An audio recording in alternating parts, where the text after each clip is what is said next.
ಅದೇನೋ ಸಾವಯವ ಕೃಷಿ ಮಾಡ್ಬಿಡ್ತೀನಿ, ಸಗಣಿ ಮಾಡ್ಬಿಡ್ತೀನಿ, ಗಜ್ಜಳ ಮಾಡ್ಬಿಡ್ತೀನಿ, ಅದರಿಂದ ಕ್ಯಾನ್ಸರ್ ನಾನು ಕ್ಯೂರ್ ಮಾಡ್ಬಿಡ್ತೀನಿ. ಈ ಗುಡಿ ಸಂಸ್ಕೃತಿ ಅಂತ ಏನಿದೆಯಲ್ಲ ಅದು ಜನರನ್ನ ಶೋಷಣೆ ಮಾಡುವ ಕೆಲಸ ಮಾಡುತ್ತೆ, ಮೌಢ್ಯವನ್ನ ಹುಟ್ಟಾಕತ್ತೆ. ಅದಕ್ಕಿಂತ ಹೆಚ್ಚಾಗಿ ವರ್ಣಾಶ್ರಮ ಧರ್ಮದ ತಾರತಮ್ಯವನ್ನ ಎತ್ತಿಡಿಯುತ್ತೆ. ಏನು ಪ್ರತ್ಯೇಕ ಧರ್ಮ ಆಗಬೇಕು ಅಂತಂದ್ರೆ ಅದು ಲಿಂಗಾಯತ ವೀರಶೈವ ಸೇರಿಸಿ ಆಗಬೇಕೇ ಹೊರತಾಗಿ ಬರೀ ಲಿಂಗಾಯತ ಆಗಂಗಿಲ್ಲ, ನಾವು ನಿಮ್ಮನ್ನು ಬಿಡಲ್ಲ. ಇದನ್ನ ಗಟ್ಟಿಗರಿಗೆ ಕೂತ್ಕೊಂಡ್ಬಿಟ್ಟಾರೆ. ಇವು ಎಲ್ಲವೂ ಸಹಿತ ಹಿಂದೂ ಧರ್ಮದ ಭಾಗ ಅನ್ನುವುದಕ್ಕಿಂತಲೂ ಹಿಂದೂ ಧರ್ಮದಲ್ಲಿ ಇರ್ತಕ್ಕಂಥ ತಾರತಮ್ಯವನ್ನ, ಅಸಮಾನತೆಯನ್ನ ಖಂಡಿಸಿ ಬಂಡಾಯ ಎದ್ದು ಸಿಡಿದೆದ್ದು ಹೋಗಿರ್ತಕ್ಕಂಥ ಧರ್ಮಗಳು ಇವೆಲ್ಲವೂ ಸಹಿತ. ಕನ್ನೇರಿ ಸ್ವಾಮಿ ಅಂತ ಅವರ ಮಠಕ್ಕೆ ಪಟಾರ್ ಪಟಾರ್ ಪಟಾರ್ ಅಂತ ಚಾಟಿ ಏಟನ್ನು ಹೊಡಿತಕ್ಕಂಥ ಶಬ್ದಗಳಿವು ಒಂದೊಂದು ಸಹಿತ. ರೇ ಮಹಾಸ್ವಾಮಿಗಳೇ, ರೇ ಕುಂಕುಮ ಸ್ವಾಮಿಗಳೇ, ಮೊದಲು ಓದಿ ನೀವು ಆದರದ ಕಥೆಯನ್ನು, ಸೋದರ ವಧೆಯನ್ನು ಆಧರಿಸಿ ಕೇಳುವವರು ಮಾದಿಗರು ಸರ್ವಜ್ಞ ಅಂತ ಸರ್ವಜ್ಞ ಹೇಳಿದ್ದೆ ಹೊರತಾಗಿ ಶರಣರು ಹೇಳಿದ್ದಲ್ಲ. ನಿಮಗೆ ಶರಣರ ವಚನವೂ ಗೊತ್ತಿಲ್ಲ, ಸರ್ವಜ್ಞನ ವಚನವೂ ಗೊತ್ತಿಲ್ಲ. ಅಂತ ಅವಿವೇಕಿ ಸ್ವಾಮಿಗಳು ನೀವು. ಪ್ರಿಯ ವೀಕ್ಷಕರೇ ನಮಸ್ಕಾರ. ಇವತ್ತಿನ ಪಾಡ್ಕಾಸ್ಟ್ ನಿಮಗೆ ಇಷ್ಟ ಆಗುತ್ತೆ ಅಂತ ನಾನು ಹೇಳಾರೆ, ಬಟ್ ನಿಮ್ಮನ್ನು ಅಚ್ಚರಿ ಮೂಡಿಸುತ್ತೆ ಮತ್ತು ಒಂದು ಬೆಚ್ಚಿ ಬೀಳಿಸುವ ಚರ್ಚೆ ಇವತ್ತಿನ ಪಾಡ್ಕಾಸ್ಟ್ನಲ್ಲಾಗುತ್ತೆ. ರಾಜಕೀಯ ವಿಶ್ಲೇಷಕರು ಹಾಗೂ ರಂಗಕರ್ಮಿಗಳು ಆದ ಶಶಿಕಾಂತ್ ಹೆರಳಿ ಸರ್ ಜೊತೆಗಿದ್ದಾರೆ. ನಮಸ್ಕಾರ ಸರ್. ನಮಸ್ಕಾರ. ಒಬ್ಬ ವ್ಯಕ್ತಿ ಬಳಸುವ ಪದಗಳು ಯಾವ ರೀತಿ ಅಂತಂದರೆ ಮುಠಾಳ, ಬಡ್ಡಿ ನನ್ನ ಮಗನೇ, ಹಲ್ಕಟ್ ನನ್ನ ಮಗನೇ ಅಂತ. ಇದು ಯಾವುದೋ ಒಬ್ಬ ಸಾಮಾನ್ಯ ವ್ಯಕ್ತಿ ಬಳಸುವಂಥದ್ದಲ್ಲ. ಒಂದು ಮಠದ ಮಠಾಧೀಶ ಇನ್ನೊಂದು ಮಠದ ಮಠಾಧೀಶನಿಗೆ ಬಳಸೋದು. ಅವರು ಎದುರುಗಡೆ ಇದ್ದ ವ್ಯಕ್ತಿ ಕೂಡ ಸಾಮಾನ್ಯ ವ್ಯಕ್ತಿ ಅಲ್ಲ, ಇನ್ನೊಂದು ಮಠದ ಮಠಾಧೀಶ ವ್ಯಕ್ತಿ. ಈ ಪದಗಳನ್ನ ನೀವು ಕೇಳಿದ ತಕ್ಷಣ ನಿಮಗೆ ಯಾರು ಅಂತ ಗೊತ್ತಿರುತ್ತೆ. ಆಲ್ರೆಡಿ ನೀವು ತಮ್ಮನೇಲಿ ಕೂಡ ನೋಡಿರ್ತೀರಿ. ಕನ್ನೇರಿ ಶ್ರೀಗಳು ಏನು ನಮ್ಮ ಕರ್ನಾಟಕದ ಗಡಿನಾಡಲ್ಲಿರುವ ಒಂದು ಕನ್ನೇರಿ ಮಠ ಇದೆಯಲ್ಲ, ತುಂಬ ಅದರದೇ ಆದ ಹೆಸರಾಂತ ಪರಂಪರೆಯನ್ನು ಹೊಂದಿರುವಂಥ ಮಠ. ಆ ಮಠದ ಸ್ವಾಮೀಜಿಯವರು ಇನ್ನೊಂದು ಮಠದ ಸ್ವಾಮೀಜಿಯವರಿಗೆ ಅಂದರೆ ನಿಜಗುಣಾನಂದ ಸ್ವಾಮೀಜಿಯವರಿಗೆ ಬಳಸುವಂಥ ಪದಗಳು. ಅದಷ್ಟೇ ಅಲ್ಲ, ಯಾರು ಬಸವ ತತ್ವಗಳನ್ನು ಪ್ರಚಾರ ಮಾಡ್ತಾ ಇದ್ದಾರೆ, ಬಸವ ವಚನಗಳನ್ನು, ಬಸವಣ್ಣನ ವಿಚಾರ ಕ್ರಾಂತಿಯನ್ನು ಇವತ್ತಿಗೂ ಜೀವಿಸ್ತಾ ಇದ್ದಾರೆ, ಪ್ರಚಾರ ಮಾಡ್ತಾ ಇದ್ದಾರೆ, ಅವ್ರನ್ನ ತಾಲಿಬಾನಿಗಳು ಅಂತ ಕರೆಯೋದು. ಈ ಥರದ ಹಲವಾರು ವಿಚಾರಗಳು ಇವತ್ತಿನ ಪಾಡ್ಕಾಸ್ಟ್ನಲ್ಲಿ ಚರ್ಚೆ ಆಗುತ್ತೆ. ನಮಸ್ಕಾರ ಸರ್. ಸರ್, ಮೊದಲಿಗೆ ಸಂಕ್ಷಿಪ್ತವಾಗಿ ಸ್ವಲ್ಪ ಕನ್ನೇರಿ ಮಠದ ಆ ಶ್ರೀಗಳ ಒಂದು ಹಿನ್ನೆಲೆ ಇತಿಹಾಸ ತಿಳ್ಕೊಂಬಿಡೋಣ ಸರ್. ಕನ್ನೇರಿ ಮಠ ಅನ್ನೋದು ಮಹಾರಾಷ್ಟ್ರದ ಕೊಲ್ಲಾಪುರ ಜಿಲ್ಲೆಯಲ್ಲಿ ಇರ್ತಕ್ಕಂಥ ಒಂದು ಪ್ರಸಿದ್ಧ ಮಠ. ಅದಕ್ಕೆ ಅದೃಶ್ಯ ಕಾಡ ಸಿದ್ದೇಶ್ವರ ಮಠ ಅಂತ ಹೇಳ್ತಾರೆ ಅದಕ್ಕೆ. ಸೊ ಅದು ಮೊದಲಿಂದಲೂ ಒಂದು ಅದಕ್ಕೆ ಆದಂಥ ಒಂದು ಪರಂಪರೆ ಇದೆ. ಆ ಪರಂಪರೆಯಿಂದ ಬರ್ತಾ ಇತ್ತು. ಆದರೆ ಇವರು ಒಬ್ಬ ವ್ಯಕ್ತಿ ಬಂದು ಆ ಮಠದಲ್ಲಿ ಇರ್ತಕ್ಕಂಥ ಮಠಕ್ಕೆ ಸೇರಿಕೊಂಡು ಅಲ್ಲಿ ಸ್ವಾಮಿಯಾಗಿ ಆ ನಂತರ ಹಲವಾರು ಮಾಡಬಾರದ ಕೆಲಸಗಳನ್ನೆಲ್ಲ ಮಾಡಿ ದುಡ್ಡು ಕಾಸು ಮಾಡಿ ಕೋಟಿ ರೂಪಾಯಿ ಕಾರ್ಲಿ ಓಡಾಡಿಕೊಂಡು ಅಲ್ಲಿರ್ತಕ್ಕಂಥ 200 ಎಕರೆ ಜಮೀನು, 200 ಎಕರೆ ಜಮೀನನ್ನ ಅವ್ರಿಗೆ ಸಂಬಂಧಪಟ್ಟಂತ ಅವ್ರು ಏನೋ ಅವರು ಪೂರ್ವಾಶ್ರಮ ಅವ್ರ ಹೆಸರಿಗೆ ಮಾಡಿ ಅದೇನೋ ಸಾವಯವ ಕೃಷಿ ಮಾಡ್ಬಿಡ್ತೀನಿ, ಸಗಣಿ ಮಾಡ್ಬಿಡ್ತೀನಿ, ಗಜ್ಜಳ ಮಾಡ್ಬಿಡ್ತೀನಿ, ಅದರಿಂದ ಕ್ಯಾನ್ಸರ್ ನಾನು ಕ್ಯೂರ್ ಮಾಡ್ಬಿಡ್ತೀನಿ ಅಂತ ಯಾವ್ದಾವುದೋ ಅವೈಜ್ಞಾನಿಕವಾದಂಥ ಸಿದ್ಧಾಂತಗಳನ್ನು ಹೇಳ್ತಾ ರೈತರಿಗೆ ಮಿಸ್ಗೈಡ್ ಮಾಡ್ತಾ ಅದು ಹೆಂಗೋ ಮಾಡಿಕೊಂಡು ಒಂದು ಸ್ವಲ್ಪ ಹಿಂದುತ್ವವಾದಿ ಮತಾಂಧ್ರ ಜೊತೆ ಸೇರಿಕೊಂಡು ಇವರು ಏನು ಮಾಡ್ತಾ ಇದ್ದಾರೆ ಅಂತಂದರೆ ಕೋಟಿಗಳನ್ನು ಲೂಟಿ ಮಾಡಿದ್ದಾರೆ. ಅದರ ಜೊತೆಗೆ ಅವನು ವ್ಯಕ್ತಿಗತವಾಗಿ ಏನು ಲೂಟಿ ಮಾಡಿದಾನೆ ಅನ್ನೋದಕ್ಕಿಂತ ಹೆಚ್ಚಾಗಿ ಸಾಮಾಜಿಕವಾಗಿ ಇವರು ಮಾಡತಕ್ಕಂಥ ಅಪಚಾರ ಇದೆ ಅಲ್ವಾ, ಬಸವ ತತ್ವಕ್ಕೆ ಇವ್ರು ಮಾಡೋಂಥ ಅಪಚಾರ ಇದೆಯಲ್ಲ, ಅದನ್ನು ಈಗ ನಾವು ಪ್ರಶ್ನೆ ಮಾಡಬೇಕಾಗಿದೆ. ಸೊ ಆ ಪ್ರಶ್ನೆಗಳನ್ನು ನಾವು ಮಾಡದೆ ಹೋದರೆ ಇವರು ಹೇಳಿದ್ದೆ ಸತ್ಯ ಅಂತ ಆಗುತ್ತೆ. ಯಾಕಂದರೆ ಈಗ ಈ ಹಿಂದುತ್ವವಾದಿಗಳು ಏನನ್ನೇ ಹೇಳಿದ್ರು ಸಹಿತ ಸುಳ್ಳನ್ನು ಹೇಳ್ತಾ ಬಂದಿದ್ದಾರೆ. ಯಾಕೆ? ಈ ಮೊದಲನೇದಾಗಿ ಈ ಸನಾತನ ಧರ್ಮ ಅಂತ ಇತ್ತಲ್ವಾ, ಆ ಸನಾತನ ಧರ್ಮವನ್ನು ವಿರೋಧಿಸಿ ಆ ಸನಾತನ ಧರ್ಮಕ್ಕೆ ಬಹಳ ಪೈಪೋಟಿಯನ್ನು ಕೊಟ್ಟಿದ್ದು ಬೌದ್ಧ ಧರ್ಮ. ಯಾವಾಗ ಅವನೊಬ್ಬ ಋಷ್ಯ ಸಿಂಗ ಅವನೊಬ್ಬ ರಾಜ ಆದನೋ ಎಲ್ಲ ಬೌದ್ಧರನ್ನ ಹುಡುಕಿ ಹೊಡೆದ. ಒಬ್ಬ ಬೌದ್ಧರ ತಲೆ ತಂದರೆ ಇಷ್ಟು ದುಡ್ಡು ಕೊಡ್ತೀನಿ ಬಹುಮಾನ ಅಂತ ಹೇಳಿದವನು. ಇಡೀ ಬೌದ್ಧ ಧರ್ಮವನ್ನೇ ಗಡೀಪಾರು ಮಾಡಿ ದೇಶಾಂತರ ಮಾಡಿದಂಥ ಸನಾತನ ಧರ್ಮ ಇದು. ಅದೇ ರೀತಿಯಾಗಿ ಕರ್ನಾಟಕದಲ್ಲಿ 12ನೇ ಶತಮಾನದಲ್ಲಿ ಈ ಒಂದು ಪುರೋಹಿತಶಾಹಿ ವೈದಿಕ ಧರ್ಮಕ್ಕೆ ಅತ್ಯಂತ ಪ್ರಶ್ನೆಗಳನ್ನ ಇಟ್ಟಿರ್ತಕ್ಕಂಥದ್ದು, ಇದನ್ನ ವಿರೋಧಿಸ್ತಕ್ಕಂಥದ್ದು, ಈ ಒಂದು ಪುರೋಹಿತಶಾಹಿ ಸಂಸ್ಕೃತಿಯನ್ನು ವಿರೋಧಿಸ್ತಕ್ಕಂಥದ್ದು ಯಾವ್ದಾದ್ರು ಧರ್ಮ ಇದ್ರೆ ಅದು ಲಿಂಗಾಯತ ಧರ್ಮ. ಎಲ್ಲ ಶ್ರಮಿಕರನ್ನ ಒಟ್ಟುಗೂಡಿಸಿ ಶರಣ. ನಮ್ಮ ಅವರಿಗೆಲ್ಲ ಲಿಂಗ ಕಟ್ಟಿ ಬಸವಣ್ಣವರು ಒಂದು ಶರಣ ಧರ್ಮವನ್ನ, ಬಸವ ಧರ್ಮವನ್ನ ಅಥವಾ ಲಿಂಗಾಯತ ಧರ್ಮವನ್ನ ಸ್ಥಾಪನೆ ಮಾಡಿದ್ರು. ಅದಕ್ಕೆ ಬೇಕಾದಷ್ಟ ವಚನಗಳಲ್ಲಿ ತಮ್ಮ ವಿಚಾರಗಳನ್ನ ಹೇಳ್ತಾ ಬಂದ್ರು. ಸೊ ಈ ರೀತಿಯಾದಂತ ಒಂದು ಪರಂಪರೆಯನ್ನು ಕಟ್ಕೊಂಡು ಬಂದ್ರಲ್ವಾ, ಇದನ್ನ ಸಹಿಸಕ್ಕಾಗ್ತಾ ಇಲ್ಲ ಈ ಮತಾಂಧರಿಗೆ. ಇಲ್ಲೇ ಒಂದು ಪ್ರಶ್ನೆ ಬರುತ್ತೆ. ಈ ಲಿಂಗಾಯತ ಧರ್ಮ ಹಿಂದೂ ಧರ್ಮದ ಒಂದು ಭಾಗ, ಹಿಂದೂ ಧರ್ಮದ ಒಂದು ಅಂಗ, ಅಂದ್ರೆ ಹಿಂದೂ ಧರ್ಮದ ಆಶ್ರಯದಲ್ಲಿ ಇರುವಂತದ್ದು ಇದು ಅನ್ನೋಂಥದ್ದು. ಹಿಂದೂ ಧರ್ಮದ ಯಾವ ಅಂಶಗಳು ಲಿಂಗಾಯತ ಧರ್ಮದಲ್ಲಿ ಇದ್ದಾವೆ ಅಂತ ಹೇಳಿ, ಪರವಾಗಿಲ್ಲ, ಯಾವ್ದಾದ್ರು ಒಂದು ಅಂಶ ಬೇಕಲ್ವಾ. ಹಿಂದೂ ಧರ್ಮ ಅನ್ನುವುದು ಬಹುದೇವೋಪಾಸಕ ಧರ್ಮ. ಲಿಂಗಾಯತ ಧರ್ಮ ದೇವೋಪಾಸಕ, ಅದು ಸಹಿತ ಸ್ಥಾವರ ಲಿಂಗವನ್ನಲ್ಲ, ಜಂಗಮ ಲಿಂಗ, ಕರಲಿಂಗವನ್ನು ಮಾತ್ರ. ಅಂದರೆ ಯಾರು ಭಗವಂತ ಮತ್ತು ಭಕ್ತನ ಮಧ್ಯದಲ್ಲಿ ಈ ಮಧ್ಯವರ್ತಿಗಳಿದ್ರಲ್ಲ, ಪೂಜಾರಿಗಳು, ಅರ್ಚಕರು, ಪುರೋಹಿತ ಶಾಹಿಗಳು, ಅವರು ಯಾರ ಹಂಗೂ ನಮಗೆ ಬೇಕಾಗಿಲ್ಲ. ನಮಗೆ ಬೇಕಾಗಿರೋದು ಭಗವಂತನ ಜೊತೆಗೆ ಭಕ್ತ ನೇರ ಸಂವಾದ ಮಾಡಲಿ, ತನ್ನ ಕಷ್ಟ ಸುಖಗಳನ್ನು ಹೇಳ್ಕೊಳ್ಳಿ, ನೆಮ್ಮದಿಯನ್ನ ಪಡೆಯಲಿ ಅನ್ನುವ ದೃಷ್ಟಿಕೋನದಿಂದ ಬಸವಣ್ಣವರು ಪ್ರತಿಯೊಬ್ಬರಿಗೂ ಸಹಿತ ಲಿಂಗಧಾರಣೆಯ ಮಾಡಿ ಆ ಲಿಂಗ ಪೂಜೆ ಮಾಡುವುದನ್ನು ಹೇಳಿಕೊಟ್ರು. ಇದರ ಅರ್ಥ ಏನು ಅಂತಂದ್ರೆ, ಪುರೋಹಿತಶಾಹಿ ಧರ್ಮದಲ್ಲಿ ಈ ದೇವರ ಮಧ್ಯದಲ್ಲಿ, ಭಕ್ತರ ಮಧ್ಯದಲ್ಲಿ ಇರ್ತಕ್ಕಂಥ ಒಬ್ಬ ದಲ್ಲಾಳಿ ಏನಿದ್ರಲ್ಲ, ಆ ಬೇಕಾಗಿಲ್ಲ. ಗುಡಿ ಸಂಸ್ಕೃತಿ ಬೇಕಾಗಿಲ್ಲ.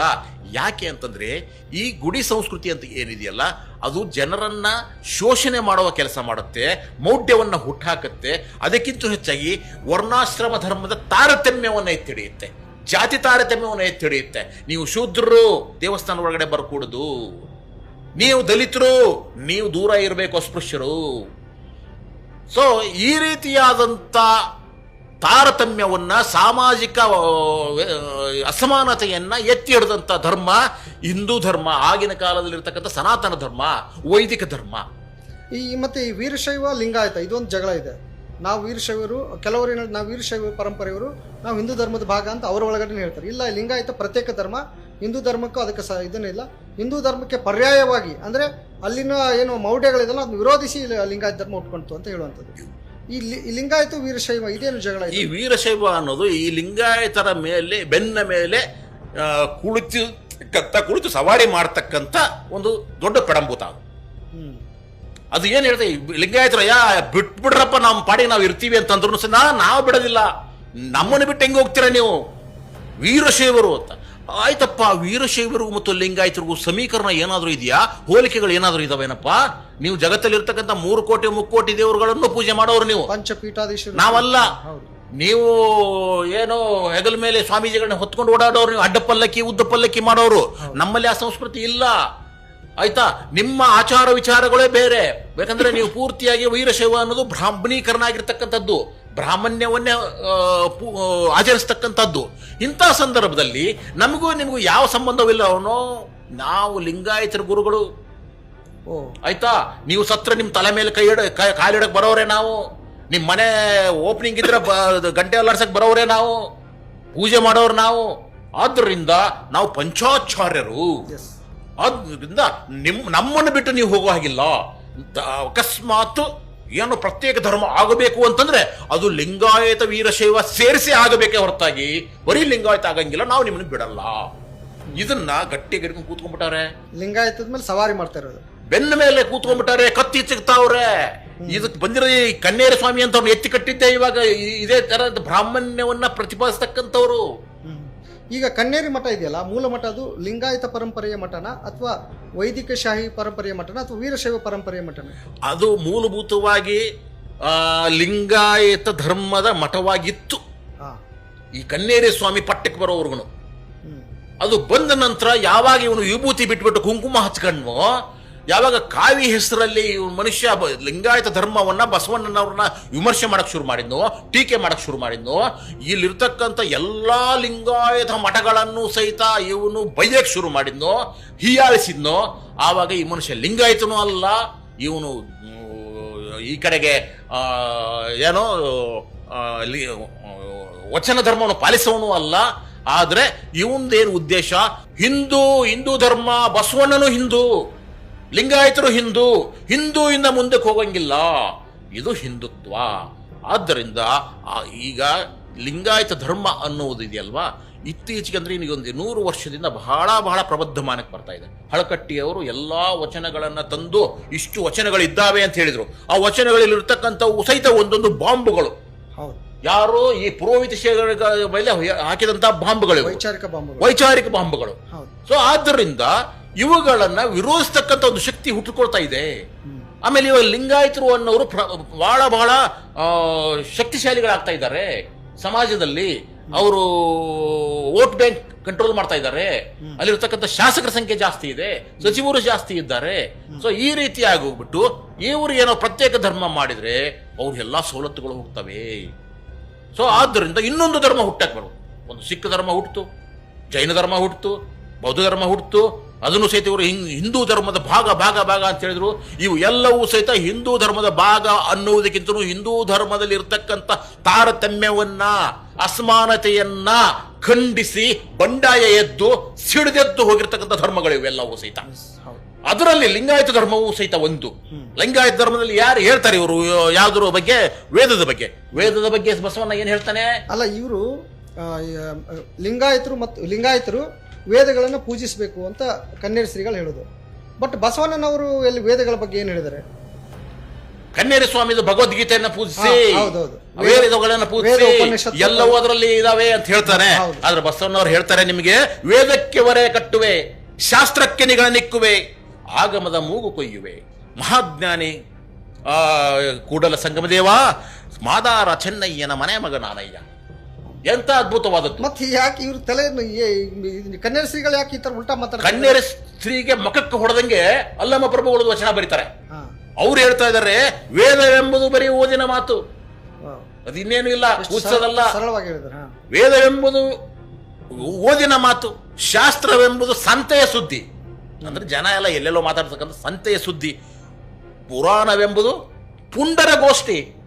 ನೆನಪಿಟ್ಟುಕೊಳ್ಳಿ, ಅಂದ್ರೆ ಎಲ್ಲಾ ವೈದಿಕಶಾಹಿಗಳಿದ್ದಾರೆ, ಇವರು ಪುಂಡರ ಗೋಷ್ಠಿ ಮಾಡ್ತಾ ಇದ್ದಾರಂತ. ಪುರಾಣವೆಂಬುದು ಪುಂಡರ ಗೋಷ್ಠಿ, ಆಗಮವೆಂಬುದು ಅನ್ನತನ ನುಡಿ, ತರ್ಕವೆಂಬುದು ತಗರ ಹರಟೆ. ಭಕ್ತಿ ಎಂಬುದು ತೋರುಂಬಲಾಭ. ಇದು ಒಂದೇ ಒಂದು ಶಬ್ದ. ಅಂದ್ರೆ ಭಕ್ತಿ ಅನ್ನೋದು ಏನಿದೆ ಅಲ್ವಾ, ಅದನ್ನು ತೋರಿಸಿ ಊಟ ಮಾಡ್ಲಿಕ್ಕೆ ಇರ್ತಕ್ಕಂಥದ್ದು. ಇದು ಪುರೋಹಿತಶಾಹಿಗಳಿಗೇನೆ ಹೇಳ್ತಿರ್ತಕ್ಕಂಥ ಸಾಲು ಇದು. ಇವರು ಭಕ್ತಿಯನ್ನು ತೋರಿಸ್ತಾ ಇದಾರಲ್ಲ ದೇವರ ಮೇಲೆ, ದೈವದ ಮೇಲೆ, ಗುಡಿಗುಂಡಾರಗಳ ಮೇಲೆ, ಅವೆಲ್ಲವೂ ಸಹಿತ ತೋರುಂಬ ಲಾಭ. ತೋರಿಸಿ ಉಣ್ಣುವ ಲಾಭ ಇದು, ದುಡಿದುಂಬ ಲಾಭ ಅಲ್ಲ ಇದು. ಆದ್ರಿಂದ ತೋರುಂಬ ಲಾಭ. ಗುಹೇಶ್ವರನೆಂಬುದು ಮೀರಿದ ಗಣವು. ಏನ್ ಅದ್ಭುತವಾಗಿ ಬರೀತಾರೆ ಇವ್ರಿಗೆ. ಇವರು ಮಖಕ್ಕೆ, ಈ ಕನ್ನೇರಿ ಸ್ವಾಮಿ ಅಂತ ಅವರ ಮಖಕ್ಕೆ ಪಟಾರ್ ಪಟಾರ್ ಪಟಾರ್ ಅಂತ ಚಾಟಿ ಏಟನ್ನು ಹೊಡಿತಕ್ಕಂಥ ಶಬ್ದಗಳಿವು ಒಂದೊಂದು ಸಹಿತ. ಸೊ ಇಂಥ ವೇದಗಳನ್ನು ಸ್ವಾಮೀಜಿ ಹೇಳ್ತಾನೆ ಭಾಷಣದಲ್ಲಿ, ಯಾವುದೋ ಪ್ರಾಸಂಗಿಕವಾಗಿ ವಚನಗಳನ್ನು ಹೇಳ್ತಾರಂತೆ. ವಚನಗಳಲ್ಲಿ ಬಹುತೇಕ ವಚನಗಳು ನಿಮ್ಮ ಪುರೋಹಿತ ಶಾಹಿನ ವಿರೋಧಿಸ್ತಕ್ಕಂಥದ್ದು, ನಿಮ್ಮಲ್ಲಿರ್ತಕ್ಕಂಥ ಅಸಮಾನತೆಯನ್ನು ವಿರೋಧಿಸ್ತಕ್ಕಂಥದ್ದು, ಅಲ್ಲಿರ್ತಕ್ಕಂಥ ವೇದಗಳನ್ನ, ಶಾಸ್ತ್ರಗಳನ್ನ, ಆಗಮನಗಳನ್ನೆಲ್ಲವನ್ನೂ ಸಹಿತ ಪುಡಿಗಟ್ಟುವಂಥದ್ದು. ಇಂಥ ವಚನಗಳು ಇದಾವಲ್ಲ, ಇವುಗಳ ವಿರುದ್ಧ ನೀವು ಹೇಳ್ತಕ್ಕಂಥದ್ದು ಏನ್ರಿ? ಈ ಸ್ವಾಮೀಜಿ ಎಂಥ ಮೂರ್ಖ ಅಂತಂದ್ರೆ, ಅವನು ಹೇಳ್ತಾನೆ ಒಂದು ಇದರಲ್ಲಿ, ಯಾವುದ್ರಲ್ಲಿ, ಅವನು ಭಾಷಣದಲ್ಲಿ ಏನು ಹೇಳ್ತಾರೆ ಅಂತಂದ್ರೆ, ಮಹಾಭಾರತವನ್ನ ಮತ್ತು ರಾಮಾಯಣವನ್ನ ವಿರೋಧಿಸ್ತಾ ಇದ್ದಾರೆ ಇವರು. ಬಸವಣ್ಣವರು ಹೇಳಿದ್ದಾರೆ, ಏನು ಹೇಳಿದ್ದಾರೆ ಬಸವಣ್ಣವರು ಮತ್ತು ಶರಣರು? ಹಾದರದ ಕಥೆಯನ್ನು ಸೋದರರ ವಧೆಯನ್ನು ಅಂತ ಹೇಳ್ತಾ ಇದ್ದಾರೆ. ಇದು ತಪ್ಪು ಅಂತ ಹೇಳ್ತಾರೆ. ರೀ ಮಹಾಸ್ವಾಮಿಗಳೇ, ರೀ ಕುಂಕುಮ ಸ್ವಾಮಿಗಳೇ, ಮೊದಲು ಓದಿ ನೀವು. ಹಾದರದ ಕಥೆಯನ್ನು, ಸೋದರ ವಧೆಯನ್ನು ಆಧರಿಸಿ ಕೇಳುವವರು ಮಾದಿಗರು ಸರ್ವಜ್ಞ ಅಂತ ಸರ್ವಜ್ಞ ಹೇಳಿದ್ದೆ ಹೊರತಾಗಿ ಶರಣರು ಹೇಳಿದ್ದಲ್ಲ. ನಿಮಗೆ ಶರಣರ ವಚನವೂ ಗೊತ್ತಿಲ್ಲ, ಸರ್ವಜ್ಞನ ವಚನವೂ ಗೊತ್ತಿಲ್ಲ. ಅಂತ ಅವಿವೇಕಿ ಸ್ವಾಮಿಗಳು ನೀವು. ಇಂಥದ್ರಲ್ಲಿ ಅವುಗಳನ್ನು ಮತ್ತೆ ಉದ್ಧರಿಸ್ತೀರಾ. ಆಹಾ ಓಹೋ ಅಂತ ನಿಮ್ಮಲ್ಲಿ ಇರ್ತಕ್ಕಂಥ ಭಕ್ತ ಮಹಾಶಯರುಗಳಿದಾರಲ್ಲ, ಈ ಅಂಧಭಕ್ತರೆಲ್ಲ ಸೇರಿಸಿಕೊಂಡು ಚಪ್ಪಾಳೆ ಹೊಡಿಸ್ಕೊಳ್ಳೋ ಕೆಲಸ ನೀವು ಮಾಡ್ತಾ ಇದ್ದೀರಲ್ವಾ. ಆದ್ರೆ ಮೊದಲು ನೀವು ಬಸವದ್ರೋಹಿ ಕೆಲಸ ಮಾಡ್ತಾ ಇದ್ದೀರಾ. ಈ ಬಸವದ್ರೋಹಿ ಕೆಲಸವನ್ನು ಬಿಡಿ. ಮೊದಲು ನೀವು ಹೇಳ್ತಾ ಇದ್ದೀರಾ, ಈ ಕಡೆಗೆ ಲಿಂಗಾಯತರು ಮತ್ತು ವೀರಶೈವರು ಒಂದು ಅಂತ ಘೋಷಣೆ ಮಾಡಿ ಅಂತ ಹೇಳ್ತೀರಾ. ಹೌದು, ಆಯ್ತಾ? ಒಂದು ಅಂತ ಘೋಷಣೆ ಮಾಡಿ ಅಂತಂದ್ರೆ ನೀವ್ಯಾರ್ರಿ ಅದನ್ನ ಹೇಳೋದಕ್ಕೆ? ಅಲ್ಲ, ಇವ್ರನ್ನ ಈ ಕನ್ನೇರಿ ಮಠದ ಅಜ್ಜವ್ರು ನೋಡಿದ್ರೆ ಒಂದು ರೀತಿ ರೌಡಿ ನೋಡಿದಂಗೆ, ಅವ್ರ ಮುಖನೇ ಒಂಥರ ಅಷ್ಟು ರಾರ ಅನಿಸುತ್ತೆ. ಈ ಮಠಕ್ಕೆ ಪೀಠಾಧಿಪತಿ ವಟುಗಳನ್ನ ಆಯ್ಕೆ ಮಾಡುವಾಗ, ಅದು ಪೀಠಾಧಿಪತಿ ಆಯ್ಕೆ ಮಾಡುವಾಗ ಎಟ್ಲೀಸ್ಟ್ ಒಂದು ಕನಿಷ್ಠ ಅವರು, ನಾನು ಅದು ಅವ್ರು ಏನು ಇದಿರುತ್ತೋ ಗೊತ್ತಿಲ್ಲ, ನಾನು ಕ್ಷಮಿಸಿ, ಅದನ್ನ ಅವ್ರನ್ನ ಅವಹೇಳನ ಮಾಡ್ಬೇಕಂತಲ್ಲ. ಇವರು ವಚನಗಳನ್ನ ಓದ್ಕೊಂಡಿದ್ದಾರೋ ಇಲ್ಲೋ ಅನ್ನೋದನ್ನೆಲ್ಲ ತಿಳ್ಕೊಂಡು ಈ ವಚನಗಳಿಗೆ ಬಸವಣ್ಣನ ತತ್ವಗಳಿಗೆ ಬದ್ಧರಾಗಿದ್ದಾರೆ ಅಂತ ತಿಳ್ಕೊಂಡು ಇವ್ರನ್ನ ಮಠಕ್ಕೆ ಪೀಠಕ್ಕೆ ಕೂಡಿಸ್ಬೇಕಾಗಿತ್ತು. ಆದರೆ ಇದು ಯಾಕೆ ಇದನ್ನ ಹೇಳಿದಂದರೆ, ಯಾರು ಪೀಠಕ್ಕೆ ಇವ್ರನ್ನ ತೊಗೊಂಡು ಬಂದರೋ ಅವರನ್ನೇ ಇವರು ಮಠದಿಂದ ಹೊರಗೆ ಹಾಕಿ ಅವರ ಒಂದು ಸಂಸ್ಕಾರ, ಅಂತಿಮ ಸಂಸ್ಕಾರ ವಿಧಿವಿಧಾನವೂ ಒಂದು ಸಕ್ರಮದ ರೀತಿಯಲ್ಲಿ ಏನು ಒಂದು ಗೌರವಯುತವಾಗಿ ನಡೆಸಿಕೊಟ್ಟಿಲ್ಲ ಅನ್ನೋದೊಂದು ಆರೋಪ ಇವ್ರ ಮೇಲೆ ಇದೆ ಹಳೆ ಇದರಲ್ಲಿ. ಗೆದ್ದಲು ಮಠಗಳು ಕಟ್ತವೆ, ಇಂಥ ಹಾವುಗಳು ಹುತ್ತವನ್ನು ಸೇರ್ತವೆ. ಇದೇ ಆಗಿರ್ತಕ್ಕಂಥದ್ದು. ಅಂದ್ರೆ ಯೋಗ್ಯತೆಯ ಮೇಲೆ, ಅರ್ಹತೆ ಮೇಲೆ, ಅವರ ಈ ತಿಳುವಳಿಕೆಯ ಮೇಲೆ ನಾವು ಮರಿಯನ್ನು ಬಿಡೋದಾಗ್ಲಿ ಅಥವಾ ಪಟ್ಟಕ್ಕೆ ಕಟ್ಟೋದಾಗ್ಲಿ ಮಾಡ್ತಕ್ಕಂಥ ಕೆಲಸ ಹಳೇದಾಗಿ ಇದು ಯಾಕೆಂದ್ರೆ ಇದು ನೀವು ಇದೇ ಹೇಳಿದ್ಮೇಲೆ ಇವ್ರು ಮಠಕ್ಕೆ ಸೇರ್ಕೊಂಡು ಮಾಡಿದ್ಮೇಲೆ ಒಂದೊಂದೆಲ್ಲ ಇವ್ರು ಮಾಡಿದ್ದು. ಈಗ ಎಲ್ಲ ಗೊತ್ತಿರೋ ಹಾಗೆ 200 ಎಕರೆನ ಅವರ ಪೂರ್ವಾಶ್ರಮದವ್ರು ಮಾಡಿರೋದು, ಅಥವಾ ಅವ್ರನ್ನ ರಾತ್ರಿ ಹೋಗಿ ಆ ಪೂರ್ವಾಶ್ರಮದ ಸಂಬಂಧಿಕರನ್ನ ಆ ದ್ರಾಕ್ಷಿ ತೋಟಗಳನ್ನೆಲ್ಲ ವಿಸಿಟ್ ಮಾಡಿ ಬರುವಂಥದ್ದು. ಅದು ಅಲ್ಲದೆ ಇದೇನು ಅಗ್ರಿಕಲ್ಚರ್, ನಾನು ಒಂದು ಬೂದಿಯಿಂದ ಅಥವಾ ಒಂದು ಗೋಮೂತ್ರದಿಂದ ಇಡೀ ಕ್ಯಾನ್ಸರ್ನ ನಿಯಂತ್ರಣ ಮಾಡ್ತೀನಿ ಅನ್ನುವಂಥದ್ದು, ಅದಕ್ಕೆ ಪ್ರೂವ್ ಎಲ್ಲಿದೆ? ಅಥವಾ ಯಾವುದಾದ್ರೂ ವೈದ್ಯಕೀಯ ಶಾಸ್ತ್ರ, ವೈದ್ಯಕೀಯ ಕಾಲೇಜು, ಯೂನಿವರ್ಸಿಟಿ ಇದು ನಾವು ಗೋಮೂತ್ರದಿಂದ ಕ್ಯಾನ್ಸರ್ ಇದು ನಿವಾರಣೆ ಆಗುತ್ತೆ ಅಂತ ಒಂದು ಇದು ಮಾಡಿದಾರ?